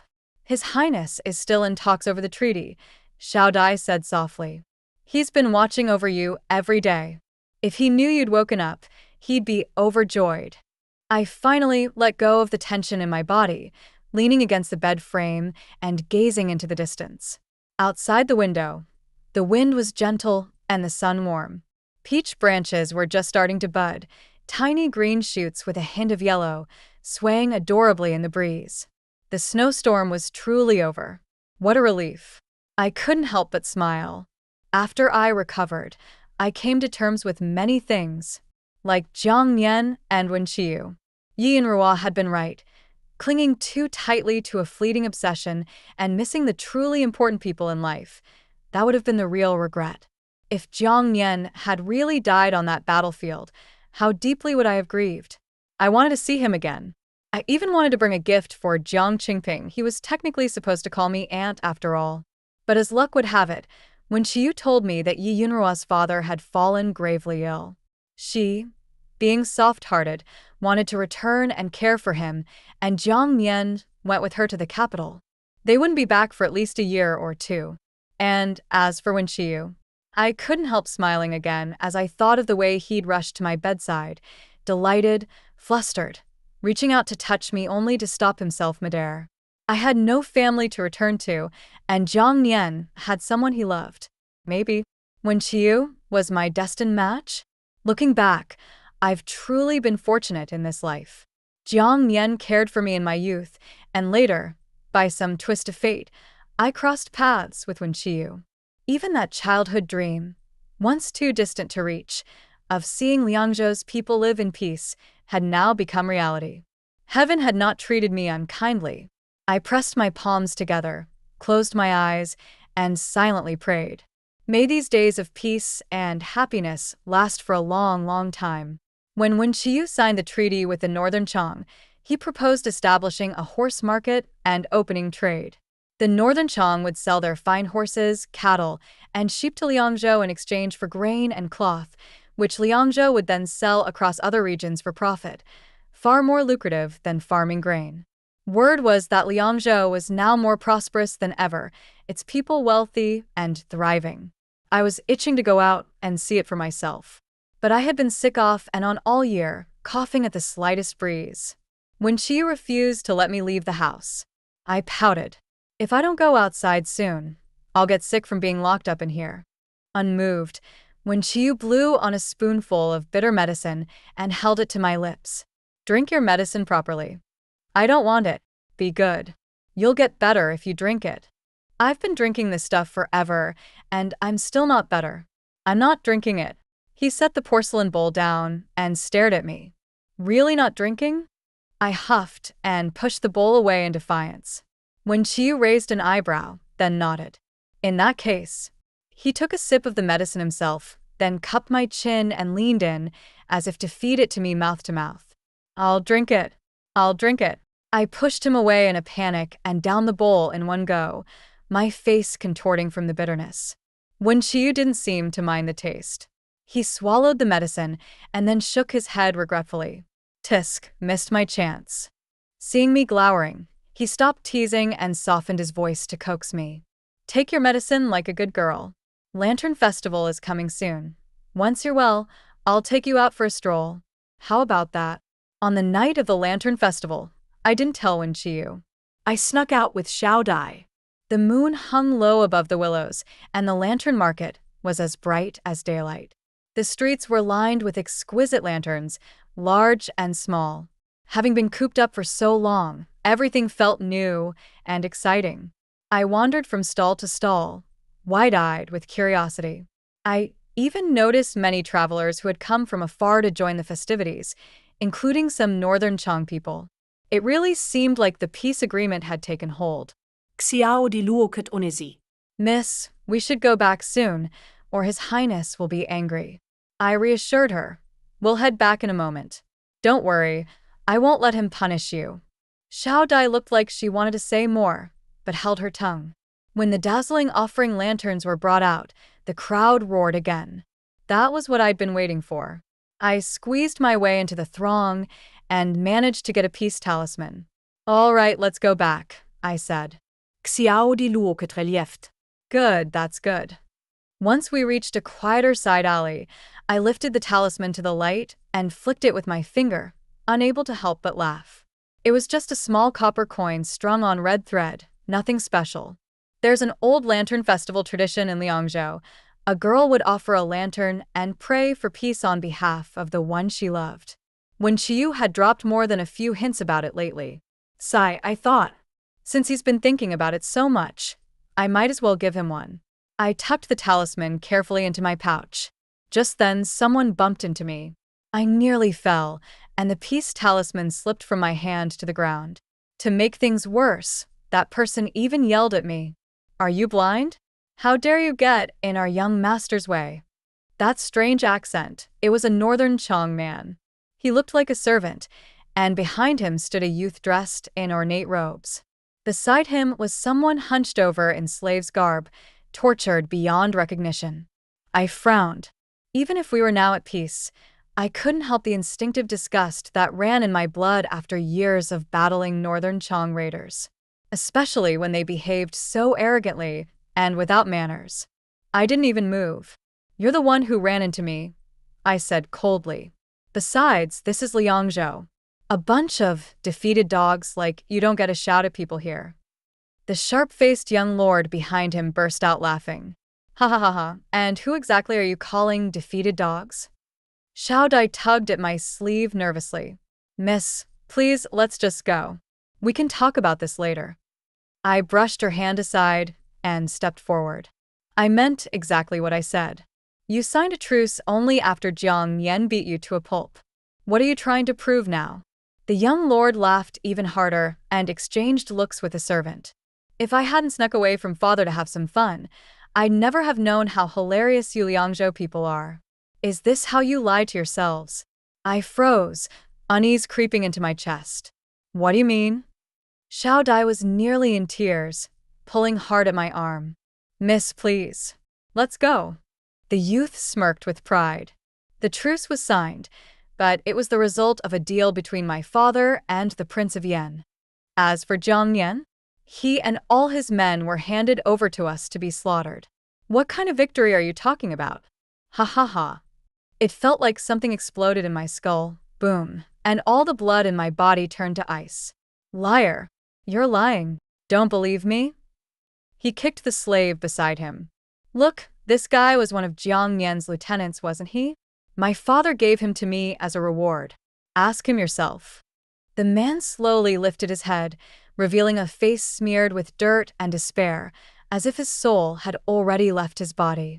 He was emaciated to the bone, but I recognized him instantly. It was Ah Chuan, the cheeky kid who used to follow Jiang Yan around calling him Big Brother Jiang. And that's when I realized, if Jiang Yan were still alive, he would never have let Ah Chuan fall to this state. Jiang Yan is dead? A sudden gust of wind seemed to sweep away all the noise of the world. In an instant, everything went silent. Only the northern Chong boy kept bragging. "Jiang Yan killed so many of our people. We finally got our hands on him. Guess what we did to him? You'll never guess." His grating voice kept buzzing in my ears, a foul curse striking at my soul word by word. Every part of me was trembling, except my hands. With practiced ease, I drew my dagger and slashed his throat. Blood sprayed. Finally, he shut up. In that alleyway, 2 northern Chong corpses lay sprawled on the ground, their dark red blood slowly drying. "Miss Ollie." Ah Chuan's sunken eyes twitched. He choked out a single sob. All the bright illusions of this past year had been ripped away, brutally, mercilessly. At last, I knew the truth. Jiang Yan had already died. He died a year ago, right when I was begging Wen Qiyu to send reinforcements to save him. At that time, the battle was fierce, but Jiang Yan's troops were disciplined, and he was excellent at adapting to change. They were locked in a standoff with the northern Chong, waiting for the right moment. But then the northern Chong dragged out Yi Yunrua. Blade to her throat, they demanded that Jiang Yan retreat. Jiang Yan stood at a distance, staring at Yi Yunrua. He held his position for a long time as the negotiations grew increasingly unreasonable and arrogant. Tensions rose with every word. No one paid attention to Yi Yunrua. She was delicate, like a wisp of cloud, so fragile, so harmless. She didn't struggle, didn't resist. She simply stood there, still and quiet. No one noticed her, until she crumpled to the ground like a falling leaf. Only then did the northern Chong realize in horror that the fragile girl had pressed her own throat against the blade and ended her life in utter silence, and removed their leverage. As Yi Yunhua fell, the city guard let out a cry of grief and rage. They mounted their horses and charged into the enemy ranks. That battle was brutal. Every man fought with blood and hatred in his mouth. By the time they scraped out a bitter victory, only a handful remained. The battlefield was littered with corpses, blood frozen into dark ice. Jiang Yan was only a step behind her, and he, too, followed Yi Yunhua into death. I looked up, dazed, at the reddened moon above. It was Wen Qiu who had tied up Yi Yunhua and handed her to the northern Chang. And it was Wen Qiu who led troops to wipe out the last of the city guard, then drank with the northern Chang king among the corpses as they struck a deal. Where was I then? Probably asleep in the warm, fragrant inner chambers of the Prince of Yan's residence, cared for by maids, comforted with sweet words by Wen Qiu, panicking over a nightmare. I could almost see the blood-covered faces of those I once knew, glaring at me in accusation. You betrayed us. You are the one who made us trust Wen Qiu. You led him to kill us. You're a traitor. I couldn't stand anymore. I slumped against the wall and slowly knelt. Ollie, Ollie. The voice sounded like it was coming from far away. It was Achuan calling me. On the eve of the battle, Big Brother Jiang was still thinking about you. That night, under the lamplight, Jiang Yan had been polishing his sword and talking to Achuan. Ollie's still mad at me. I messed up. I've been too busy to check on her properly. I don't even know why she's upset. Last time I saw her, I didn't even say I was sorry. Sigh. If I'd known that was the last time, I would have bought her sugar cakes every year. Wonder if she's still mad at me. Jiang Yan had paused for a moment, then chuckled. Oh well. If I make it back alive this time, I'll shamelessly go beg her forgiveness. She won't kick me out, right? Ha ha ha. After forcing the truth out of Xiao Dai, I knocked her out, unlocked Achuan's shackles, and gave him all the money I had. If there's no news of Jiang Qingping, go ask the families Jiang Yan once helped. He might still be alive. Achuan's eyes lit up. He nodded hard. Miss Ollie, come with me. Let's escape Liangzhou together. I slowly stood. I still have something I must do. I sheathed my dagger and began walking toward the Prince of Yan's residence. Xiao Dai's words played over and over in my mind. His Highness has my parents' lives in his hands. I had no choice but to help deceive you. When you fell ill, he was purging the city of Jiang Yan's remaining forces. Not one left alive. The old and weak among the refugees were driven out of the city to fend for themselves. His Highness said they would only burden Liangzhou. It's true he Dianbo volunteered to help, but he was only ever a pawn for Wen Qiu. Even his assassination was a setup by Wen Qiu to trick you into taking him out. I thought of Wen Qiu's earnest expression under the lamplight. I had been living in a dream built on lies. I should have known better. Wen Qiu had grown up in the treacherous palace, where deception was a means of survival. Lies came as naturally to him as breathing, and I had actually believed him. How ridiculous. The streets were still bustling. Thousands of lanterns lit up the night like clouds of colored mist. The crowd's laughter and chatter echoed, vibrant and endless. But my soul felt like it had left my body. I was just a hollow shell, silently drifting through the crowd like a puppet. Their laughter sounded muffled, as if separated by an invisible wall. Their faces were blurry and surreal, like twisted demons dancing in a chaotic dreamscape. I couldn't tell anymore. Was this the human world, or hell? One by one, the faces of my fallen friends appeared before me. I saw myself with them, stealing grain, cheering with refugees, running from guards, dreaming naively of the future. I saw Yi Yunhua, gently comforting me. I saw Jiang Yan, eyes bright, saying solemnly, "Ollie is a little girl. She should be cherished." I reached out to touch them, but their smiles vanished in an instant. Somehow, I had wandered near the Prince of Yan's residence. It was silent all around me. I was the only one left, alone, walking through the endless night. A sudden terror seized me. My heart clenched like it was being swallowed by darkness. Don't leave me alone. Please, don't let me be the only one left. I staggered forward, lost, until I caught a glimpse of light. At the end of the long street, a single lantern flickered in the dark. Its warm yellow glow pushed back a sliver of the night. It was Wen Qiyu. He still looked as gentle and elegant as ever, one hand carrying a lantern, the other draped with a warm fur cloak. He must have been afraid I'd catch cold, waiting for me at the end of the long street. Wen Qiyu quickly stepped forward, wrapping the cloak over my shoulders, his voice gently scolding with concern. You went out alone again? The night wind is chilly. Don't start coughing again. Still that same intoxicating tenderness. I looked at him with empty eyes, watching as he draped the cloak over me, as he cupped my icy cheek with his warm palm. At last, Wen Qiyu noticed something was wrong. His expression tensed instantly, eyes wary. Ollie, what happened? Did something happen? In the long silence between us, the affection and uncertainty in his eyes gradually gave way to a dawning panic. He knew. He understood that the very thing he had feared had come to pass. Ollie, did you hear something? Let me explain, please, just listen to me. The first sword pierced his shoulder.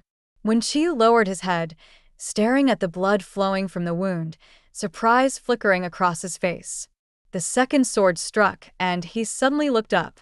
It was as though he didn't feel the pain at all. He simply grabbed my shoulder like a drowning man clinging to driftwood, desperately trying to explain. Ollie, if you only knew what I had to do to survive, you'd understand why. The third sword was my response. Wen Qiyu caught the hand, holding the blade. His gaze shifted from the sword hovering over his heart to my motionless face, searching for even a hint of hesitation in my eyes. The last glimmer of hope in his eyes went out. He released his grip, letting the short sword sink into his heart. He collapsed on the stone steps, blood spilling from his lips as he laughed bitterly. I wanted to be like him, to be your favorite, the one you'd choose without hesitation. How did I end up just another fool like you? As if finally freed, he closed his eyes. Just like when he used to warm my hands, he held mine once more and pressed it firmly to his chest. The blade sank into his heart. Wen Qiyu's voice was no louder than a breath, almost inaudible. To be like you, not so bad, not so bad. The lantern rolled to the ground, its flame licking the inner frame until it flared, then extinguished completely. The last flicker of light in the endless darkness. Gone. In the 14th year of Pingyao, the land was peaceful and the people prosperous. After Jiang Qingping was found by Achuan, I raised him as my own son. The official word from the Deqi imperial court was that Prince Yen, Wen Qiyu, had died suddenly of illness, leaving behind only his princess consort and a young son.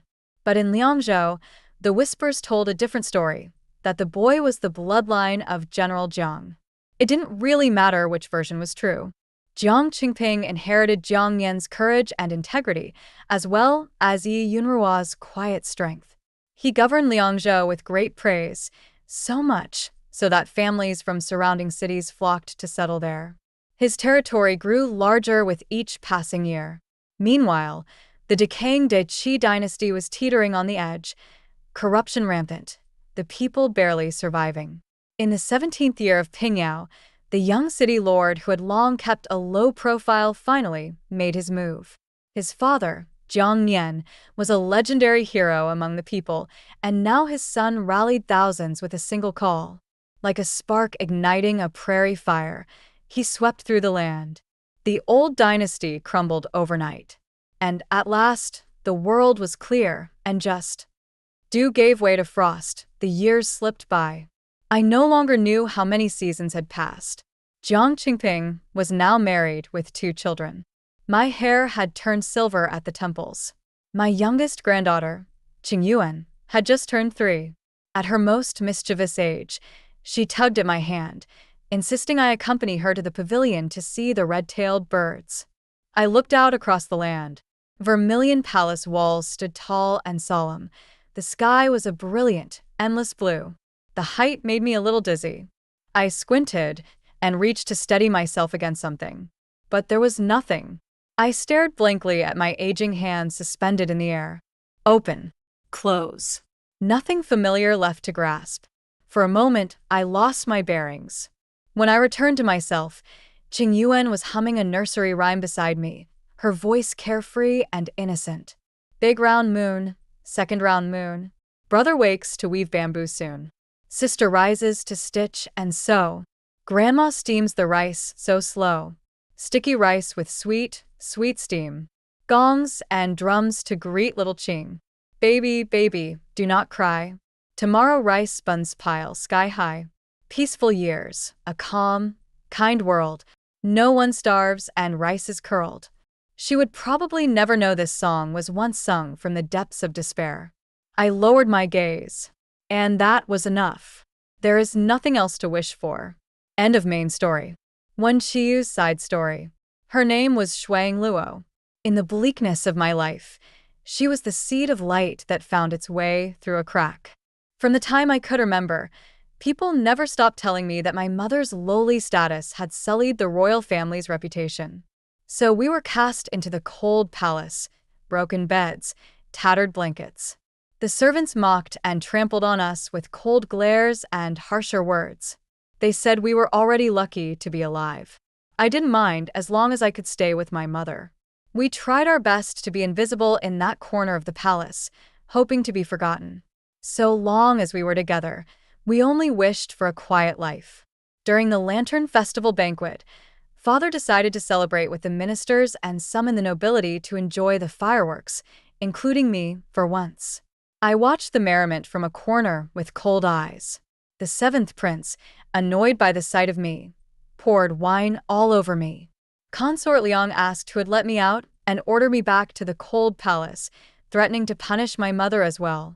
On the way back through the corridor, I met her Shuang Luo. She was lovely, like snow and jade, dressed in colorful finery. Clearly well cared for, even the tiny mole on her earlobe looked like a graceful ornament. Her eyes were clear and innocent. Hey, why are you all wet? I ignored her, coldly walking around her. But she followed me enthusiastically. I'm Shuang Luo. What's your name? I've never seen you before. Wait, I have a handkerchief. I'll wipe it off for you. Back then I was reclusive and hated people getting close. I slapped the handkerchief from her hand. She froze, stunned, confusion welling up in her bright eyes. Her older male cousins arrived, and upon seeing this, immediately lashed out. What kind of man bullies my cousin? He calls himself a prince? He's not even worthy of carrying her shoes.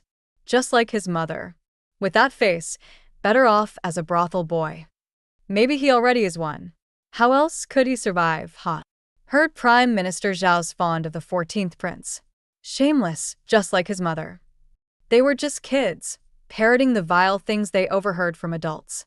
And yet, those words cut the deepest. As I debated gouging out their eyes, Shuang Luo got angry. I think he's perfectly fine. He's quiet and good-looking. He just doesn't like me, so what? She spoke with conviction, but she was a pampered girl after all. Her voice cracked with the hint of a sob. Her cousins hurried to comfort her, surrounding her like stars around the moon. She cried. I stood frozen on the side, suddenly at a loss. I had just worked up the nerve to apologize when her mother arrived, scooping her up. They left, surrounded by people. That night, as I fell asleep, I thought about her and felt something warm stir in my chest. Her name was Shuang Luo. I would remember it. Next time we met, I wanted the courage to say, I'm sorry. But life changes in an instant. The next day, they stormed into the cold palace and ripped my mother from my arms. The third prince told me my mother, so thin and frail, had managed to survive the torture longer than expected. She only died when her blood had nearly run dry. He smiled maliciously. Mother said if she held out, she could reunite with you. And she believed it. Huh. I lunged at him, only to be slammed to the ground by guards. I couldn't even reach a corner of his robe. Whether father knew or not didn't matter. She was just a courtesan, a woman of no status. Her death was as insignificant as a dead bird. We were ants, at the mercy of others' whims. Outside the palace, the Shui family was accused of treason. Their main line was executed, the extended branches exiled to the borderlands. That sliver of light, before I could even look at it properly, was swallowed by darkness. I lived without kindness, so all I wanted was to trample Da Qi into the dirt. If I could cause even a bit more trouble for that old man, it would be enough. I lived recklessly, without care for life or death. That day at Tinghua Pavilion, the sight of that little fool defending Jiang Yan stirred something deep in my memory. That seed, hidden for so long, bloomed in the light of her stubbornness. I selfishly kept her by my side. She didn't remember me. She didn't know her past. I didn't plan to tell her either. What was the point? Should I say, you used to be the beloved daughter of your family. Now your house has been razed, your kinsmen buried under executioner's blades. Those doting cousins who stood up for you. Dead, everyone. Better to let her forget. Even if all her memories were of that idiot Jiang Yan, it was better than drowning in the hatred of helplessness. Just like me. But Ollie was far too casual a name. Shui Luo suited her more, noble, spoiled, as precious as a pearl. I always wanted to give her that name back. But she refused, even got upset. And every time I saw her sad, I caved. Fine. Let her be. It was a small thing. But when she said she wanted to die with Jiang Yan, that was not a small thing. I had known since childhood. Anything I couldn't control would eventually be taken from me. I couldn't let go. So I killed Jiang Yan. In the end, I met her too late. In the imperial palace, surrounded by schemes and shadows, my heart had already steeped in poison. I only understood gain and loss. I no longer knew what mercy meant. I deceived Ollie. When her sword pierced me without hesitation, I was honestly a little sad. So be it. Even wearing human skin, I never truly learned to be one. Maybe in the next life, we'll meet earlier. While I'm still untainted by the ugliness of the world. Maybe I could even learn to love selflessly, like Jiang Yan did. I can't be a good person in this life.